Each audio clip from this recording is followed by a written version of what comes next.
Good morning, ladies and gentlemen. Okay. Good morning, gentlemen. Welcome to Minecraft.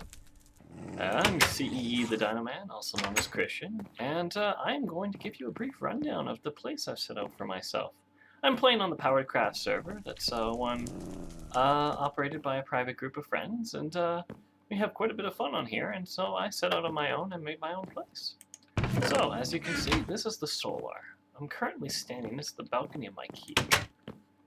And as we walk around here, you'll see that this tower, and it's very much set up like a castle. You've got these little towerettes. I don't know what you'd exactly call those, but those are sitting out there, as well as a central tower. So I'm just going to quickly run down and give you a rundown. You see on the second floor here, we have a little bit of a reading area, which holds my enchanting table, and a little bit of potion making, as well as some servants' quarters, or whatever you may want them to be. So as we keep going down, we'll come to the main area here, the Great Hall, and we have a beautiful table. Lovely, lovely spruce wood. We've got a dog here who's not too happy to me. I guess I could give him dinner or something. And we also have beautiful music selection. So this here is my compound, and I'm showing you first the castle here, but as we go down this hill is a village, the village of Emmanuel, my last name, and I'll show you guys how that's turned out so far. So right here, this is the main keep. You can see the banners here is just a custom texture pack on what are pictures, so actually that's what that is. It's a little well tucked in here. We've got this gatehouse with supplies for any sort of zombie invasion you may suffer, as well as just the stables over there, a little field with some melons and some carrots, as well as just some few animals and a nice little kitchen tucked away in the corner. If you're coming from the nether, you'll come out up this tower, and this is my lookout tower, but it goes deep and it goes to another portal like a little workshop in there. So, let's continue around. A portcullis operated by a switch in the gatehouse, which you can see up there. Dinoman. Is the gate to my city, or my castle. But over here we can have we have a lovely selection of farms, and for those of you that are animal people, we've also got animals. Very tasty animals, mind you. Got pigs, cows, sheep, and the like. And all this is centered around this barn with a little grain silo. And all that is free for the taking, you just have to replant it. But you guys are nice enough people, I'm sure you will. Down here is a boathouse, which has a boat in it, and is used as my main form of entering the water before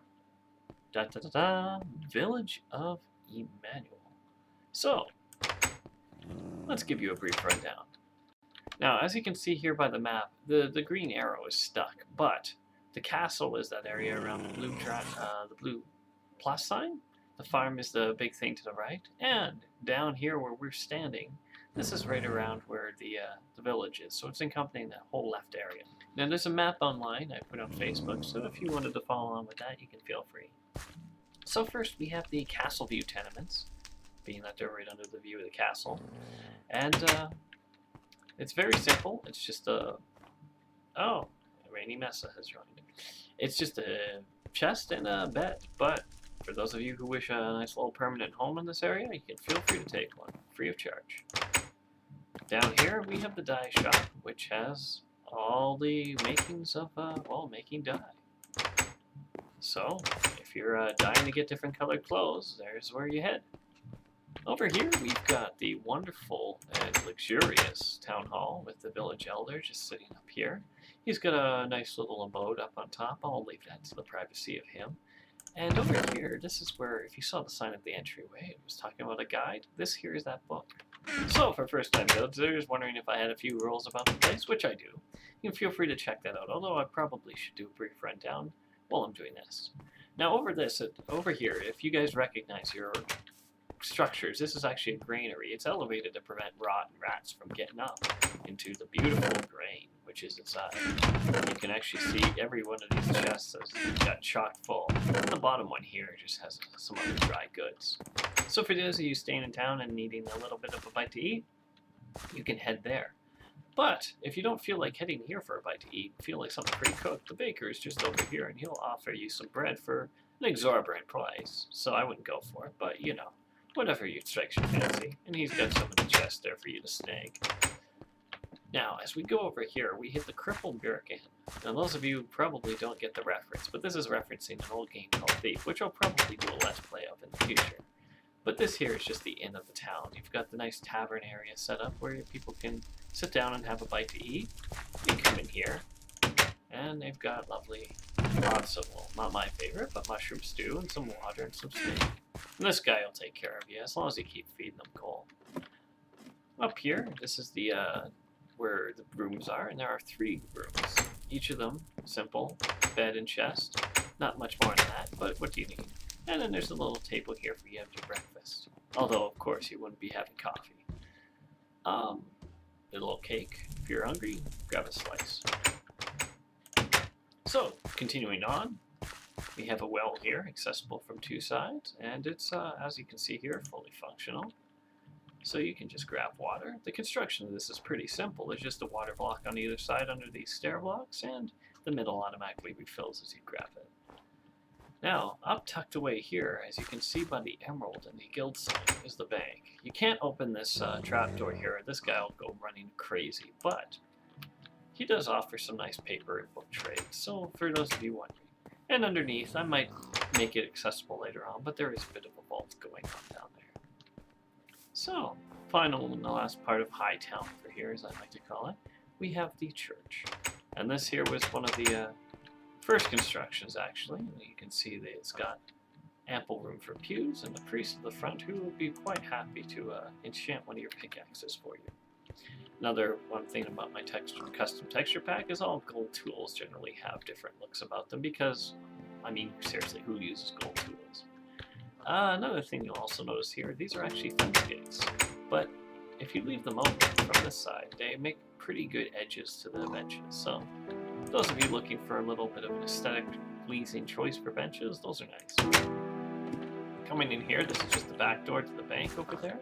And as we go through here, you can see that this is where the graveyard happens. A little light to prevent a zombie from ironically spawning in the grave, but that's all that's going on back there.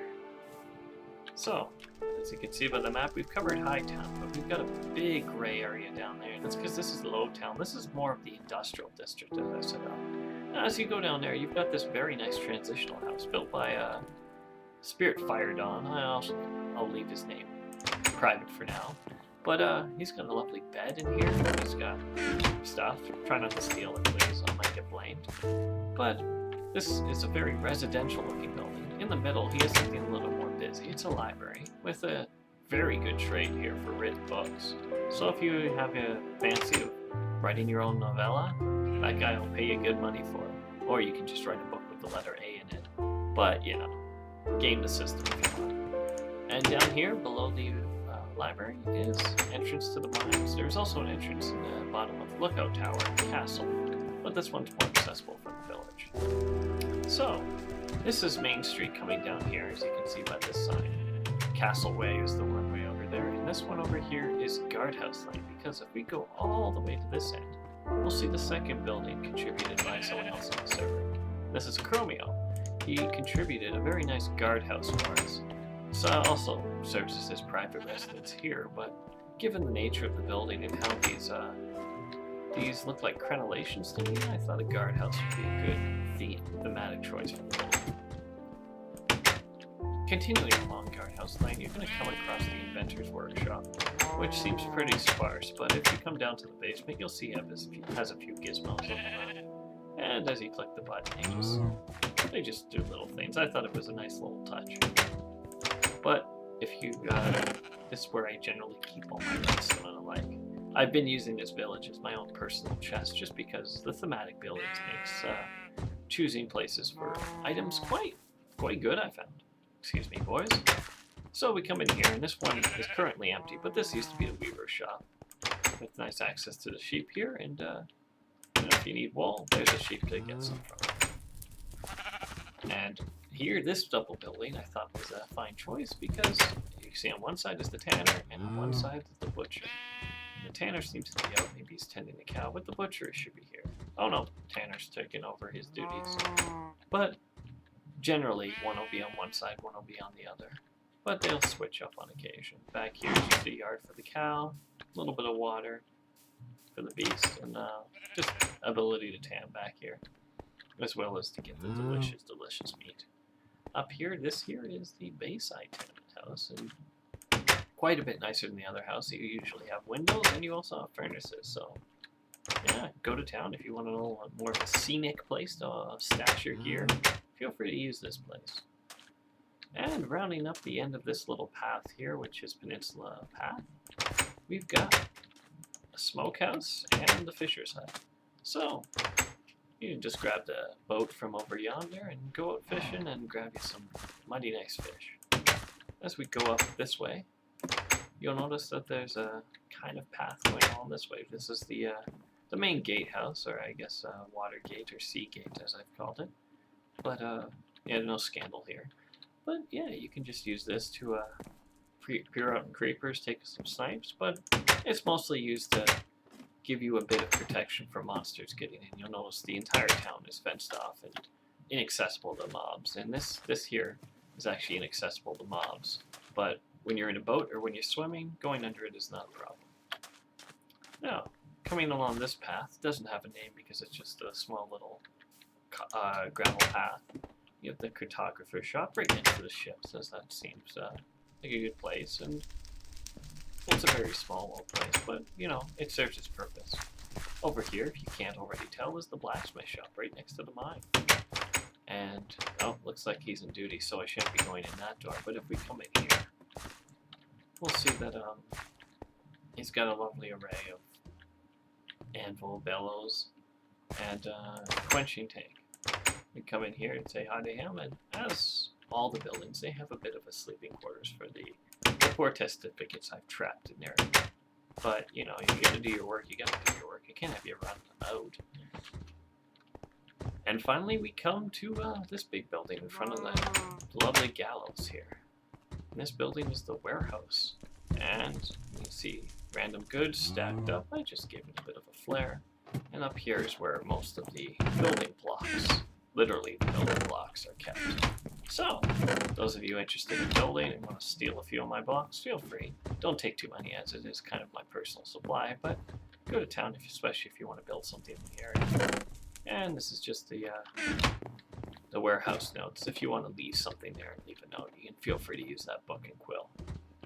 This is just for a random. So, attached onto this is the final building we'll cover for today. And this here is Carpenter's or Construction Shack. So it's a fairly bit low, and it's got actually one of, I think, the most unique sleeping quarters I've kind of designed. There's supposed to be a bed up here. But as you have need of construction supplies, you should be able to find them in here. And this poor fella's gotten trapped in here. I haven't figured out how to get him out, but he seems to be a fairly hard-working gent, so I'll leave him be. Oh, and last but not least, we have the marketplace with an interesting trade for arrows if any of you are rather short in the area, but also a wheat trade, which has served me quite well in the past.